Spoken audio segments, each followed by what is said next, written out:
नमस्कार दोस्तों। आज हम लोग हड़प्पा संस्कृति के बारे में स्टडी करेंगे। और हड़प्पा संस्कृति के बारे में हम सब लोग जानते हैं, थोड़ा बहुत हम लोगों को हमेशा से काफ़ी टाइम से हम लोग स्टडी कर रहे हैं और हमें पता है कि हड़प्पा संस्कृति एक भारत की संस्कृति की सबसे प्राचीन संस्कृतियों में से एक है।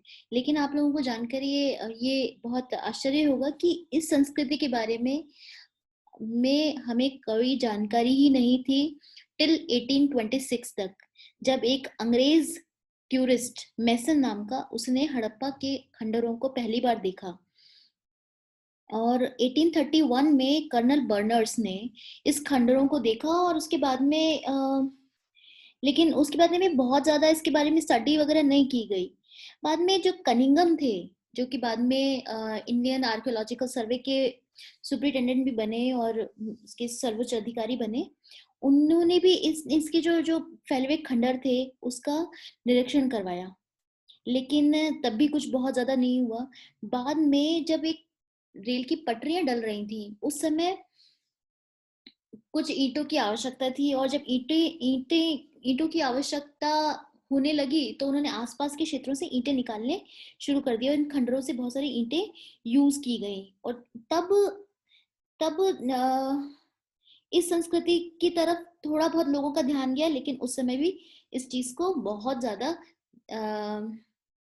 मैटर नहीं किया गया। बाद में 1920s के अंदर स्पेशली दयाराम साहनी, राखलदास बनर्जी, इन लोगों ने लड़काना वगैरह में, लड़काना के जो क्षेत्र है वहां पे इन्होंने खुदाई का आर्कियोलॉजिकल एक्सकेवेशंस प्रारंभ किए और यहाँ पर उन्होंने मोहनजोदड़ो नाम का एक भव्य नगर खोजा। और बाद में इस मोहनजोदड़ो के साथ में ही हड़प्पा नाम का एक महत्वपूर्ण नगर उसकी भी खुदाई होने लगी।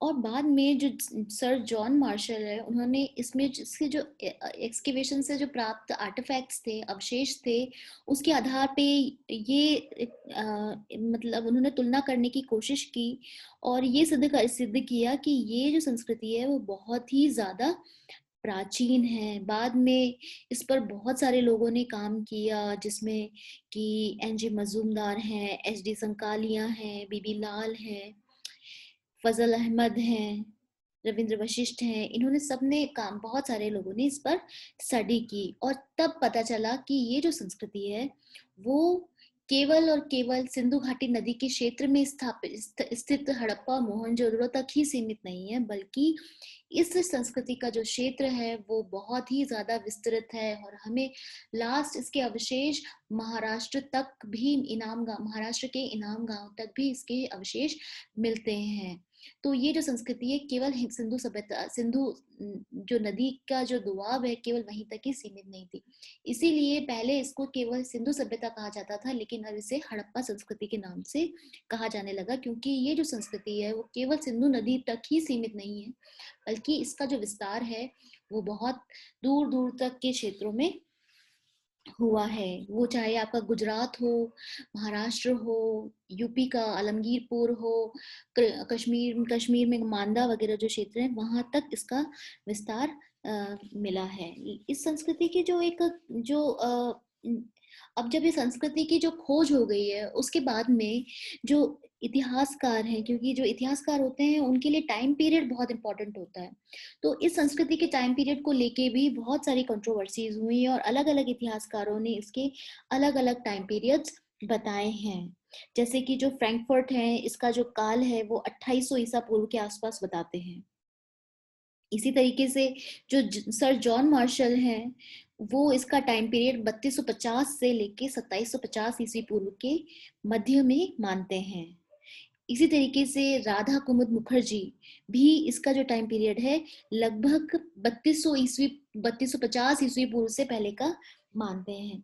लेकिन जब क्योंकि साइंटिफिक स्टडी की गई और एक कार्बन डेटिंग की जो मेथड है उसके आधार पर अब ये इसका जो टाइम पीरियड है वो टेंटेटिवली अराउंड 2400 ईसा पूर्व से लेकर 1750 ईसा पूर्व के आसपास माना गया है। यद्यपि इसमें भी बहुत सारे कंट्रोवर्सीज हैं और बहुत सारे इतिहासकार इसको उचित नहीं मानते हैं, लेकिन हम अपनी सुविधा के अनुसार इसको अराउंड 2450 ईस्वी पूर्व से लेकर 1750 ईस्वी पूर्व में, जबकि मजौर हड़प्पा टाइम था, उसको हम इसका काल मान सकते हैं, इसके उद्भव का काल मान सकते हैं।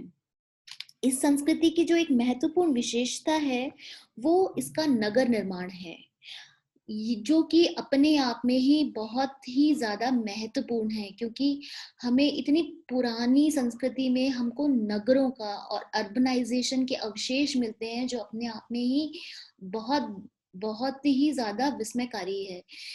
हमें यहाँ से जो अवशेष मिले हैं वो हड़प्पा, मोहनजोदड़ो, कालीबंगा, लोथल और इसके अलावा भी बहुत सारे क्षेत्रों से हमको इसके अवशेष मिले हैं।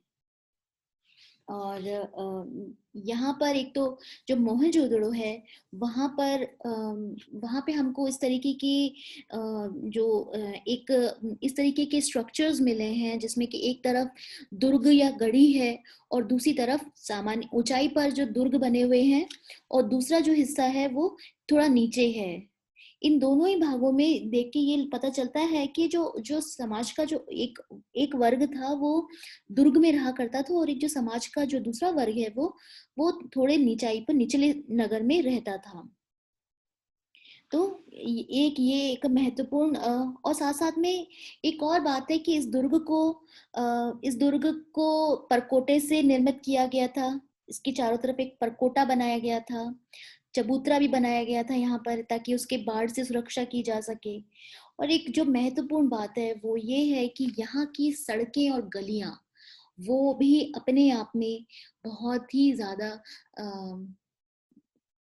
बहुत ही एक बड़ी बात है, क्योंकि सड़कें और नालियां तो आज भी हमारे यहाँ पर हम जानते हैं कि इतनी अच्छी नहीं है, लेकिन उस समय जो इतिहासकार हैं वो बताते हैं कि जो सड़कें थी वो अच्छी थी और लगभग समकोण पे काट अब एक दूसरे को समकोण पर काटती थी। हालांकि जो मॉडर्न हिस्टोरियंस हैं वो इस चीज को सही नहीं मानते, इस तथ्य को सही नहीं मानते, और ये कहते हैं कि ऐसा भी नहीं है कि सारी जो सड़कें थी वो समकोण पर ही काटती थी, लेकिन सड़कें थी, ये एक इम्पॉर्टेंट बात है। और दूसरा, राजमार्ग भी हुआ करते थे।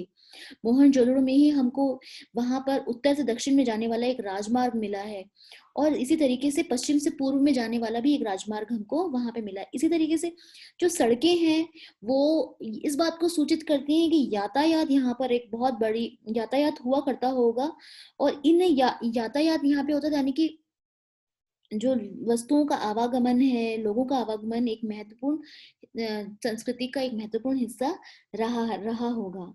इसके साथ साथ में एक और जो बात है जो कि इस संस्कृति को दूसरी संस्कृतियों से अलग करती है वो ये कि यहाँ पर न केवल दुर्ग बनाए गए थे, सड़कें बनाई गई थी, साथ साथ में इतनी छोटी छोटी चीजों का ध्यान रखा गया था कि हाइजीन को भी बहुत इंपॉर्टेंस दी गई थी, और जगह जगह अलग अलग स्थानों पर कूड़ा करकट डालने के लिए भी मिट्टी के पात्र जगह जगह रखे गए थे। इससे ये पता चलता है कि वहाँ के जो लोग हैं वो नगरों में स्वच्छता को बहुत महत्व देते थे। इसी के साथ में एक और जो एविडेंसेस हमको मिलते हैं वो है भवन निर्माण के। वहाँ पर हमको बहुत सारे ऐसे भवन मिले हैं, मोहनजोदड़ो हो, हड़प्पा हो, इन सब क्षेत्रों में हमको बहुत सारे ऐसे भवन मिले हैं जहाँ पे कि जो दरवाजे हैं, जो भवनों के जो दरवाजे हैं वो मुख्य मार्ग पर नहीं खुलते बल्कि गलियों में खुलते हैं। और साथ ही साथ इन ये जो यहाँ पर हमको कमरे भी बहुत सारे, मतलब 4-5 कमरे होते हैं इस तरीके। लेकिन हड़प्पा के जो कमरे हैं वो मोहनजोदड़ो के मकान से कंपैरेटिवली ज्यादा बड़े हैं। और यहाँ पे जो लोग ये जो मकान बने हैं मुख्य रूप से ईंटों के बने हुए हैं, और यहाँ के जो लोग हैं वो ईंटों का प्रयोग करा करते थे। और ये छोटी और पक्की ईंटें बनाने में, कच्ची पक्की दोनों ही प्रकार की ईंटें बनाने में कुशल कारीगर कारीगर थे, और इन ईंटों को भट्टियों में पकाया जाता था। और इन ईंटों की जो माप होती थी उनमें भी बहुत ज्यादा एक सिमेट्री थी। और जो घर भी हैं वो बहुत ही अच्छे से मॉडर्न स्टाइल से बनाए जाते थे, जिसमें चारों तरफ कमरे हैं, बीच में आंगन है। इन सब चीजों को ध्यान में रखा गया है। इसके अतिरिक्त हड़प्पा और मोहनजोदड़ो में कई ऐसी इमारतें मिली हैं जो कि बहुत ही अलग हैं, जिनमें से एक है भंडार। हड़प्पा में हमको एक भंडार गृह मिला है, कोष्ठागार मिला है। और यहाँ पर इसके जो इस जो कोष्ठागार है, इसके इसके पास में बड़े-बड़े कक्ष मिले हैं और उनमें भी गैलरियाँ हैं और इन गैलरियों को भी विभाजित किया गया है। और इन इन कोष्ठागारों में जो सरप्लस अनाज होता था, जो अधिक के अधिक अनाज होता था, उसको यहाँ पर संभवतः रखा जाता होगा, इसको रखा जाता होगा। साथ-साथ में इसको संग्रह और वितरण का काम यहाँ पर किया जाता रहा ही होगा साथ में। मोहनजोदड़ो से ये जो हमको अन्नागार मिला है वो हमको हड़प्पा से मिला है। और ये जो विशाल स्नान कुंड की बात हम लोग हमेशा सुनते हैं, वो हमको मोहनजोदड़ो से मिली है। और ये जो मोहनजोदड़ो से प्राप्त जो स्नानागार, जिसको हम स्नानागार, स्नान कुंड कहते हैं, ये भी कुशलता पूर्वक पक्की ईंटों से बनाया गया है। और इसमें इसकी जो दीवारें हैं उसको नमी से बचाने के लिए एक मोटे राल का प्लास्टर यूज किया गया है, ताकि इसमें किसी प्रकार की कोई नमी नहीं आए। और इस स्नान कुंड के पास में छोटे छोटे कमरे बनाए गए हैं, जिसका की काम संभवतः जिसका जिसका काम स्नान के लिए होता होगा। इन इन कमरों में वो अपने कपड़े वगैरह चेंज करते होंगे, वो काम रहता होगा इनका। ये जो कई विद्वानों का मानना है कि ये जो स्नानागार है वो बेसिकली जो विशेष समाज के जो विशेष जन है, उन उन उनके उन वो जो समारोह आयोजित करते थे, उनके लिए एक धार्मिक अवसरों पर इसका उपयोग किया जाता होगा। जो समाज के जो उच्च वर्ग है वो इसका उपयोग धार्मिक कार्यों के लिए करता होगा। एक और महत्वपूर्ण बात जो कि इस संस्कृति को नगरीय संस्कृति बनाती है, वो है यहाँ की जो नाली व्यवस्था है। वो ये जो नालियाँ हैं, जो कचरा है, सीवरेज का जो सिस्टम है, जो गंदे पानी को निकालने की जो व्यवस्था है, वो एक यहाँ पे बहुत ही इम्पोर्टेंट है। ये जो नालियाँ बनाई गई हैं, इन इन नालियों इन नालियों को इस तरीके से बनाया गया है कि ये जो नालियाँ हैं मकान से आती हैं और मकान से होते हुए ये मुख्य सड़क पर मुख्य नाली में जाके मिल जाती हैं। और इन नालियों में छोटे-छोटे थोड़ी-थोड़ी दूर पे सोक पिट्स बनाए गए हैं, जिससे कि ये जो कूड़ा है वो पानी ये जो कूड़े से ही पानी का बहाव ना रुक सके और उसको साफ भी किया जा सके। ये जो सफाई का जो विचार है, ये एक बहुत ही अर्बन थॉट है और इस कारण से इस संस्कृति को अर्बन संस्कृति कहा जाता है। हम धार्मिक विश्वास के बारे में, जो हड़प्पा संस्कृति का जो धार्मिक विश्वास है, उसको हम डिटेल में पहले ही पढ़ चुके हैं। तो हड़प्पा संस्कृति के धार्मिक विश्वास को पढ़ने के लिए आप जो पिछली स्लाइड्स हैं उनमें उनको एक बार पढ़ सकते हैं। इसके अतिरिक्त इस संस्कृति की जो खास विशेषता है वो ये है कि यहाँ पे हमको कृषि के भी अवशेष मिले हैं। जैसे हमको गेहूं के दाने, जौ के दाने, ये जो अन्नागार हैं हमको यहाँ पर ये मिले। इसके अलावा जो पशुपालन में भी जो क्योंकि हमको बहुत सारे ऐसे पशुओं के जो मिट्टी की मूर्तियां मिली हैं, आकृतियां मिली हैं, फिगर्स मिले हैं, इनसे हमें पता चलता है कि पशु जो थे वो हड़प्पा संस्कृति की एक महत्वपूर्ण इकोनॉमिक एस्पेक्ट रहा होगा। इसके अतिरिक्त एक और महत्वपूर्ण बात है, वो ये है कि समाज में एक ऐसा वर्ग था जो कि ये जो अन्नागार हैं, ये सरप्लस जो अनाज है, इसको भरने की जो स्थान है, इससे हमें ये पता चलता है कि यहाँ पे समाज में एक ऐसा वर्ग था जो कि सरप्लस पर जी रहा था, जो कि डायरेक्टली एग्रीकल्चर पर एग्रीकल्चर से अपना जीवन निर्वाह नहीं कर रहा था, और बल्कि ये जो लोग हैं विदेशी व्यापार में इंडल्ज थे। और कई यहाँ के जो लोग हैं वो कई वस्तुएं विदेशों से मंगवाते थे। हमें कुछ ऐसे अवशेष मिले हैं जिससे ये पता चलता है कि हड़प्पा का मेसोपोटामिया के नगरों से संबंध था, जो कि इस संस्कृति के विस्तृत व्यापार संरचना को बताती है। इसी तरीके से लोथल में हमको एक डॉकयार्ड मिला है, तो जो डॉकयार्ड मिला है, गोदीबाड़ा मिला है, उससे हमें पता चलता है कि जो विदेशों से जहाज यहाँ पर आते थे और सामान को लेकर आते थे, ये हमें एक जानकारी मिलती है। इसके अलावा हमको एक मुद्रा मिली है लोथल से ही, जो कि बहरीन, मेसोपोटामिया नाम के जो नगर हैं, इनसे मिलती जुलती, इनमें जो प्राप्त गोल मुद्राएं हैं उनसे मिलती जुलती ही है। इनसे ये पता चलता है कि इन क्षेत्रों के बीच में ये जो सभ्यताएं उस समय स्थित थी, उनके बीच में आपस में एक ट्रेडिंग रिलेशनशिप थी और यहाँ से व्यापार होता था। और ये जो व्यापार है वो जल थल दोनों मार्गों से हुआ करता था। अब नगरों का जो पतन है वो एक क्योंकि जो हड़प्पा संस्कृति है वो एक अर्बन कल्चर था, अर्बन संस्कृति थी। और जब ये संस्कृति का पतन होने लगा 1750s में, 1750 ईस्वा पूर्व में, तो कई इतिहासकारों का ये मानना है कि ये जो संस्कृति है वो खत्म नहीं हुई, बल्कि ये अपने मूल मूल रूप को छोड़ते हुए अन्य भागों में विस्तृत होती चली गई। और इसी कारण से कई इतिहासकार इस संस्कृति को 3 भागों में विभाजित करते हैं, जिसमें पहली जो कहते हैं कि ये प्राक हड़प्पा, जबकि जबकि जो हड़प्पा संस्कृति अपने प्री मेच्योर टाइम में स्टेज में थी, अपने प्री मेच्योर स्टेज में थी। फिर थी मेच्योर हड़प्पा, जिसको कि मध्य हड़प्पा कहा जाता है, जब कि हमें अर्बन कल्चर के अर्बन एलिमेंट्स हमें इस संस्कृति में मिलते हैं। और जो तीसरा है जो कि लेटर हड़प्पा, यानी कि जो कि बाद का हड़प्पा, उस संस्कृति में जो अर्बन जो एलिमेंट्स हैं वो धीरे धीरे खत्म होते जाते हैं, और जो और रीजनल एलिमेंट्स जहाँ जहाँ पे ये संस्कृति फैलती है वहाँ के जो लोकल एलिमेंट्स हैं इसमें शामिल हो जाते हैं।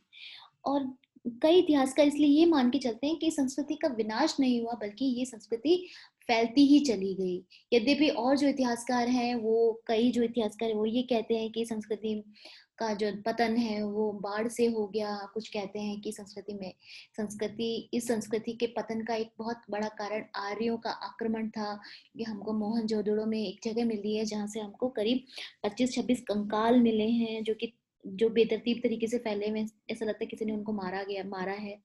उनसे उनसे कई विद्वान है, उन्होंने अनुमान लगाया है कि संभवतः यहाँ पर नरसंहार हुआ होगा और बहुत सारे हड़प्पा वासियों को आर्यों के द्वारा मार दिया गया होगा। लेकिन जो आज जो इतिहासकार हैं, स्पेशली जो मॉडर्न हिस्टोरियंस हैं, वो ये मानते हैं कि इस संस्कृति को खत्म नहीं किया गया, बल्कि ये जो संस्कृति है वो एक जगह लिमिटेड ना होके बल्कि एक्सपांड कर गई, फैलती चली गई, और इसका जो रूप है और ज्यादा विस्तृत होता चला गया। और विस्तृत होने के साथ साथ में जो लोकल एलिमेंट्स हैं इस संस्कृति के, वो इसमें शामिल होते चले गए और धीरे धीरे इसका स्वरूप बदलता चला गया लेटर हड़प्पन एज में। तो आज के लिए इतना ही। धन्यवाद।